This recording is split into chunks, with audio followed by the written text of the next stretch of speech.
नमस्कार मित्रांनो, viral Indian या आपल्या मराठी यूट्यूब चॅनलवरती मी आपल्या सर्वांचं मनापासून स्वागत करतो.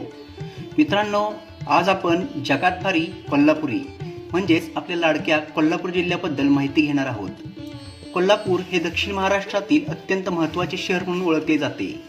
राजकीय, शैक्षणिक, सामाजिक आणि आर्थिक, सांस्कृतिक सर्वच क्षेत्रात कोल्हापूरने घेतलेली झेप कौतुकास्पद आहे. कोणतेही नव्याने होणारे बदल योग्य प्रकारे स्वीकारून आपल्या योग्य परंपरा पुढे ठेवण्याची कला कोल्हापूरला योग्य प्रकारे साधली आहे. कोल्हापूर हे पंचगंगा नदीच्या किनारी वसलेले शहर असून तिचा उगम पश्चिम घाटामध्ये होतो.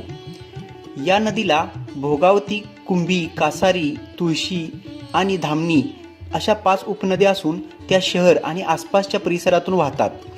कोल्हापुराला तलावाचे शहर म्हणतात. कोल्हापुरात पूर्वी फिरंगाई, वरुण तीर्थ, लक्षतीर्थ, कपिल तीर्थ, कुंभारतळे, महारतळे, पद्माळे, सिद्धाळा, रंकाळा, कोटीतीर्थ, रावणेश्वर तलाव अशी तळी होती. पण जसे जसे शहर वाढू लागले तसे ती तळी बुजवून तिथे नागरी वस्ती झाली. यातील फक्त रंकाळा आणि कोटीतीर्थ हे तलाव सध्या अस्तित्वात आहेत.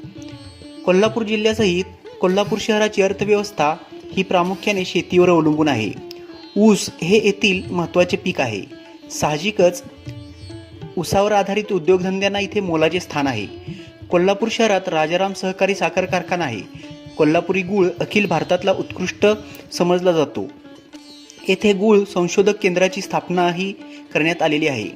कोल्हापूर हे येथील दुग्धासाठी प्रसिद्ध असून गोकुळ, वारणा, शाहू, मयूर, स्वाभिमानी इत्यादी सहकारी दुग्ध संस्था इथे आहेत.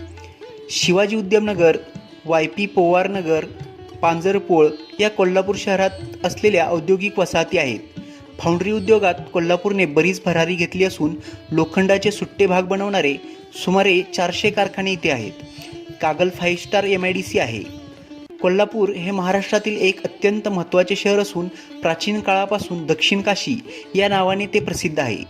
महालक्ष्मी मंदिर आणि ज्योतिबाचे मंदिर यामुळे हे एक प्रसिद्ध तीर्थक्षेत्र म्हणूनही ओळखले जाते. तसेच ऐतिहासिकदृष्ट्या कोल्हापूरचे महत्त्व असून प्राचीन काळापासून ते विविध राजघराण्याचे राजधानीचे ठिकाण होते. सातवाहन काळात या परिसरात समृद्ध व सुसंस्कृत लोकसमुदाय वस्ती करून राहत होता. सुरुवातीला वाकाटक, कदंब, शेद्रक व मौर्य या प्राचीन राजघराण्यांचे राज्य होते. नंतर काही कालखंड बदामीच्या चालुक्य घराण्याची सत्ता येथे प्रभावी होती. इसवी सनाच्या 12व्या शतकात कोल्हापुरात शिलाहारांचे राज्य होते. इसवी सन 1210 मध्ये देवगिरीचा राजा सिंघनदेव यांनी कोल्हापुराच्या शिलाहार सम्राट भोजराजाचा पराभव केला. त्यानंतर देवगिरीच्या यादवांच्या एका प्रांताची राजधानी म्हणून कोल्हापूर अग्रेसर राहिले. 1298 मध्ये देवगिरीच्या यादवांचा पराभव झाल्यानंतर कोल्हापूर शहरात मुसलमानी सत्तेचा अंमल सुरू झाला. कोल्हापूर या शहराला ऐतिहासिक राजधानी म्हणून ओळखले जाते. देवगिरीच्या यादवांचा पराभव झाल्यानंतर छत्रपती शिवाजी महाराजांनी हा मुलूक स्वराज्यात समाविष्ट करेपर्यंत कोल्हापूर हे पारतंत्र्यातच होते. शिवाजी महाराजांनी अफजलखानाच्या वधानंतर 28 नोव्हेंबर 1659 रोजी पन्हाळा हा किल्ला घेतला आणि कोल्हापूर छत्रपती शिवाजी महाराजांच्या राज्यात समाविष्ट झाले. छत्रपती शिवाजी महाराज आणि छत्रपती संभाजी महाराज यांच्या काळातील अनेक ऐतिहासिक घटनांचे कोल्हापूर हे साक्षीदार आहेत. दिलेर खानाच्या गोटातून निसटून आलेल्या संभाजी महाराज आणि शिवरायांच्या भावपूर्ण भेटीचा याच प्रदेशात झाला होता. सिद्दी जोहरने पन्हाळ्याला वेढा देऊन शिवरायांना इथेच कोंडीत पकडले होते. शिवाकाशीद आणि बाजीप्रभू देशपांडे यांच्या आत्मबलिदानाने ही भूमी पावन झालेली आहे. संभाजीराजांस पकडणाऱ्या कोल्हापूरचा ठाणेदार शेख निजामास संताजी घोरपडे यांनी याच मातीत धूळ चारली होती. छत्रपती शिवाजी महाराजांच्या एका पत्राने निराश होऊन रागाने बहलोल खानास पकडायला गेलेल्या सरसेनापती प्रतापराव गुजर आणि त्यांच्या 6 सहकाऱ्यांचा भीमपराक्रम याच कोल्हापूरच्या गडहिंग्लज तालुक्यातील नेसरी या भूमीत घडला होता. शिवछत्रपतींच्या स्वराज्याचे इसवी सन 1707 साली कोल्हापूर आणि सातारा या 2 गाद्यांमध्ये रूपांतर झाले. त्यापैकी कोल्हापूर संस्थानच्या अधिपती ह्या महाराणी ताराबाई बनल्या. पुढे जरी संपूर्ण भारत देशाबाहेर कोल्हापूर देशाबरोबर कोल्हापूर संस्थान जरी ब्रिटिश अधिपत्याखाली आले असले तरी कोल्हापूर संस्थानच्या अधिकारांना धक्का लागला नाही. 15 ऑगस्ट 1947 रोजी भारताच्या स्वातंत्र्यानंतर कोल्हापूर संस्थान देखील स्वतंत्र भारतात विलीन झाले. शिवछत्रपतींच्या स्वराज्याच्या कोल्हापूर शहर व रस्ते रेल्वे मार्गांनी महाराष्ट्र व देशाच्या इतर शहरांसोबत जोडले गेले आहे. मुंबई ते चेन्नई दरम्यान धावणारा राष्ट्रीय महामार्ग 4 कोल्हापूर शहरामधून जातो. छत्रपती शाहू महाराज टर्मिनस कोल्हापूरतील प्रमुख रेल्वे स्थानक असून येथे देशाच्या अनेक मोठ्या शहरांपर्यंत रेल्वे गाड्या उपलब्ध आहेत. कोल्हापूर विमानतळ येथून विमानसेवा देखील उपलब्ध आहे. कोल्हापूर शहरातील खालील काही नामांकित शैक्षणिक संस्था आहेत. येथे दर्जेदार शिक्षण मिळते. त्यामध्ये सायबर हे 40 वर्षापासून प्रसिद्ध आहे. ही एकमेव स्वायत्त संस्था आहे ज्याला नॅकचे A+ नामांकन मिळाले आहे आणि ह्या ठिकाणी संशोधन पण केले जाते. पर्यावरण व्यवस्थापन या विषयामध्ये MBA व पर्यावरण व सुरक्षा विषयामध्ये MSc असे नाविन्यपूर्ण पदव्युत्तर अभ्यासक्रम इथे उपलब्ध आहेत. इसवी सन 1962 मध्ये स्थापन झालेले शिवाजी विद्यापीठ हे देशभरातील एक अग्रगण्य विद्यापीठ म्हणून ओळखले जाते. Mahavir college, Shrimati Tararani training college, Rajaram college, Vivekanand college, Kolhapur हे देखील अग्रगण्य शिक्षण केंद्र आहे. कोल्हापूरच्या संस्कृतीत येथील मराठी चित्रपटांची निर्मिती आणि येथील पहिलवानांची कुस्ती या 2 गोष्टी प्रामुख्याने आहेत. कुस्ती, मर्दानी कुस्ती हा कोल्हापुरातील लोकप्रिय खेळ. खासबाग हे भारतातील एकमेव कुस्तीचे मैदान आहे. तिथे मैदानाच्या मध्यभागी असलेल्या हौद्यातील कुस्ती कोणत्याही अडथळ्याशिवाय जवळजवळ 60,000 लोक पाहू शकतात. एकेकाळी कोल्हापुरात कुस्ती खेळणाऱ्या पहिलवानांच्या सुमारे 300 तालीम संस्था होत्या. यातील काहींची उदाहरण दाखल नावे घ्यायची झाली तर कसबा बावडा कुस्ती केंद्र, खासबाग, नवी मोतीबाग तालीम, पंत बावडेकर आखाडा, मोतीबाग तालीम, शाहू आखाडा चंबुखडी, शाहू आखाडा मार्केट यार्ड, शाहूपुरी आखाडा, शाहू विजयी गंगावेस, कलाईमाम तालीम. कोल्हापूरची शुद्ध चामड्याची चप्पल तिच्या वैशिष्ट्यपूर्ण आकारासाठी आणि टिकाऊपणासाठी जगभर प्रसिद्ध आहे. कोल्हापुरी साज, चपलाहार इत्यादी दागिने प्रसिद्ध आहेत. ऐतिहासिक गडकोटांनी आणि सह्याद्रीच्या पर्वतरांगांनी सुजलाम झालेल्या कोल्हापूरचे पर्यटन विश्व विलक्षण आहे. दुर्ग, थंड हवेची ठिकाणे, अभयारण्ये, हेरिटेज वास्तू, धरणे, जंगल सफारीची ठिकाणे असे वैविध्य कोल्हापूरच्या 150 किलोमीटरच्या परिसरात आहे. वस्तुतः 3.5 पीठांपैकी एक शक्तिपीठ श्री अंबाबाई मंदिर, दख्खनचा राजा ज्योतिबा मंदिर, नृसिंहवाडी, शिलाहार राजांच्या कालखंडातील प्राचीन खिद्रापूर मंदिरासह अन्य पर्यटन स्थळे म्हणजे धार्मिक पर्यटनाचा गोफच आहे जणू.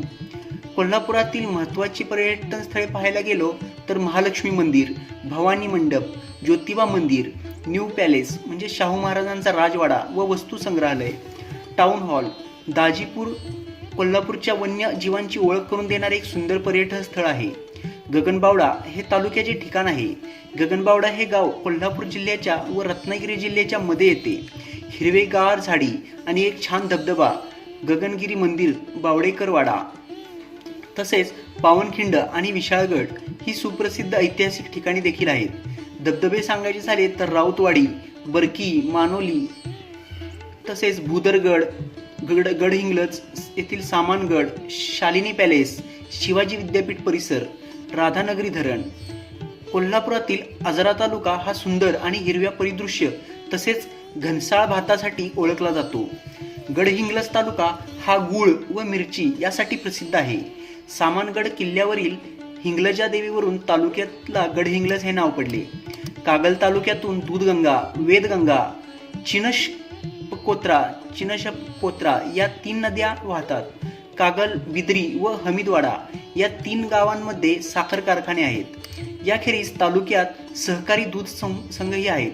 कागल तालुका राजकारणाचे विद्यापीठ म्हणून ओळखला जातो कारण येथे ग्रामविकास मंत्री मुश्रीफ, खासदार संजय मंडलिक, माजी आमदार संजय बाबा घाटगे, विक्रमसिंह घाटगे यांसारखी मातब्बर नेते मंडळी आहेत. चंदगड हा महाराष्ट्रातील एक नावाजलेला तालुका म्हणून सर्वपरिचित आहे. राजकीयदृष्ट्या हा तालुका महाराष्ट्राचा सर्वात शेवटचा तालुका आहे. ह्या तालुक्यात अतिपावसाळी डोंगराळ प्रदेश व तालुक्याच्या पश्चिमेला विस्तृत वनक्षेत्र आहे. कोकण गोव्याशी संलग्न असलेल्या तिलारी आणि आंबोली अशा 2 घाटांवर हा तालुका वसला आहे. कोल्हापूर या जिल्ह्याच्या ठिकाणापासून सर्वाधिक अंतर, 2 भिन्न भाषा बोलींचा शेजार आणि नित्य संपर्क, भाषावार प्रांतरचनेपर्यंत येथील विविध राजकीय अंमल अशा अनेक गोष्टींच्या पार्श्वभूमीवर येथील बोली स्वतःची वेगळी वैशिष्ट्ये घेऊन तयार झालेली आहे. त्यामुळे दोन्ही विभागात सांस्कृतिक भिन्नता दिसून येते. याचे एक उदाहरण म्हणजे तालुक्याच्या पूर्वेला कर्नाटकी बेंदूर आणि पश्चिमेला महाराष्ट्रीय बेंदूर साजरा केला जातो. त्यामुळे तालुक्यात चंदगडी बोलीची वेगवेगळी रूपे प्रत्ययास येतात. पूर्व चंदगडी आणि पश्चिम चंदगडी असे उपवर्गीकरणही येथील बोलीभाषेत करता येते. निसर्ग संपन्नतेने नटलेल्या चंदगड तालुक्यात प्रति महाबळेश्वरसारखे विकसित होणारे अनेक पॉइंट आहेत. मात्र सरकारच्या उदासीनतेमुळे तालुक्याच्या पर्यटन विकासाला खीळ बसली आहे. त्यामुळे बेरोजगार युवकांच्या हाताला काम मिळाले नाही. परंतु राज्याचा वन विभाग व कोदाळी येथील संयुक्त वन व्यवस्थापन समिती यांच्या प्रयत्नातून तिलारी नगर येथील परिसरात पर्यटन क्षेत्रात उल्लेखनीय असे ग्रीन व्हॅली पर्यटन केंद्र तयार करण्यात आले आहे. या ठिकाणी भेट देणाऱ्या पर्यटकांची संख्या दिवसेंदिवस वाढत चालली आहे.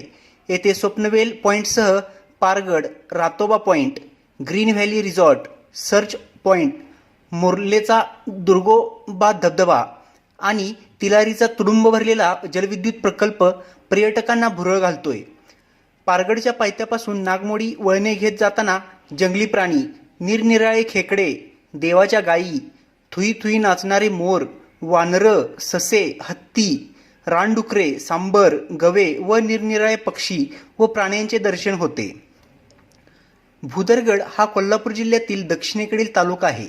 इथे एक किल्ला आहे, किल्ले भूदरगड, जे नाव या तालुक्याला दिले आहे. साधारणतः 96 ते 100 गावांचा हा तालुका. गारगोटी हे येथील मुख्य ठिकाण. गारगोटीमध्ये 1942च्या भारत छोडो आंदोलनामध्ये शहीद झालेल्या 7 क्रांतिकारीच्या स्मरणार्थ तहसील कार्यालयासमोर एक भव्य अशी देखणी सुरेख क्रांतिज्योत स्मारक आहे.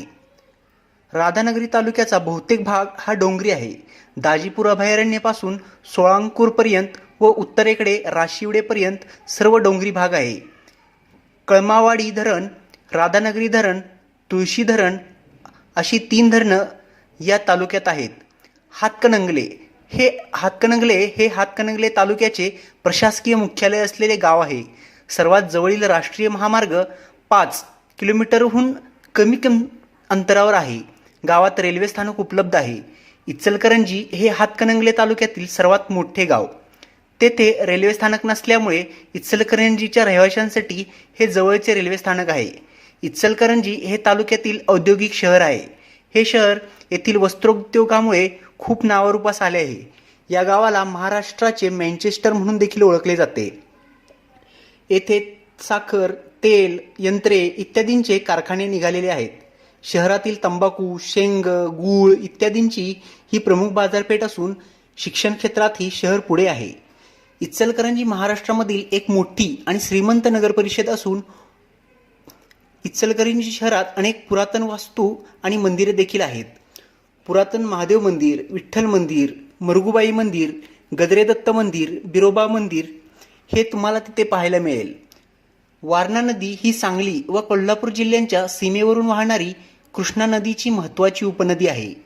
वारणा नदीच्या काठावरती वसलेल्या भादोले गावामधील ऐतिहासिक व पौराणिक महत्त्व असलेले भद्रेश्वर महादेवाचे मंदिर हे श्रद्धाळूंचे आस्था केंद्र आहे. कोल्हापूर जिल्ह्याने महाराष्ट्राच्या व देशाच्या प्रगतीमध्ये खूप हातभार लावला आहे. जिल्ह्याने खूप नामांकित व्यक्ती दिल्या आहेत. त्यातील काहींची नावे अशी: Chhatrapati Rajarshi Shahu Maharaj, Chhatrapati Rajaram Maharaj, Chhatrapati Tararani, Chhatrapati Shahu Maharaj, Chhatrapati Sambhaji Maharaj, V Shantaram, Ranjit Desai, Shivaji Sawant, Bhalji Pendharkar, Baburao Painter, Suryakant Mandare, Chandrakant Mandare, doctor Jayant Narlikar, doctor Vasant Gowarikar, Vijendra घाटगे, सुधीर फडके, डॉक्टर DY पाटील, सागरिका घाटगे, पद्मिनी कोल्हापुरे, नंदा, अरुण सरनाईक, श्रीपती खंचनाले, दादू चौगुले, विनोद चौगुले, दुर्गा खोटे, मास्टर विनायक, अंशुमन जोशी, डॉक्टर सतीश पटकी, गणपत पाटील, VA एलियस तात्यासाहेब कोरे, डॉक्टर सूरज पवार, लीना नायर, अनुजा पाटील, भानू अथय्या नि राजोपाध्याय, वसंत शंकर हुजूर बाजार, वीरसेन आनंदराव एलियास बाबा कदम, धोंडुताई कुलकर्णी, रमेश मंत्री, भाऊसाहेब बाबासाहेब निंबाळकर, दिनकर D पाटील, VT पाटील, पंडित वामनराव सदोळीकर, वसंत सरवाटे, जनरल सत्यवंत मल्लाना श्री नागेश, गोविंद सदाशिव टेंबे आणि विजय तेंडुलकर. वेळेअभावी मी आवर्ते घेतो, तरी ज्या काही गोष्टी व व्यक्तींबद्दल वेळेअभावी माहिती सांगायची राहून गेली असेल तर मला क्षमा करा. मी आपली रजा घेतो. लवकरच भेटू पुन्हा एका नव्या व्हिडिओसोबत. जय हिंद, जय महाराष्ट्र, जय जिजाऊ, जय शिवराय.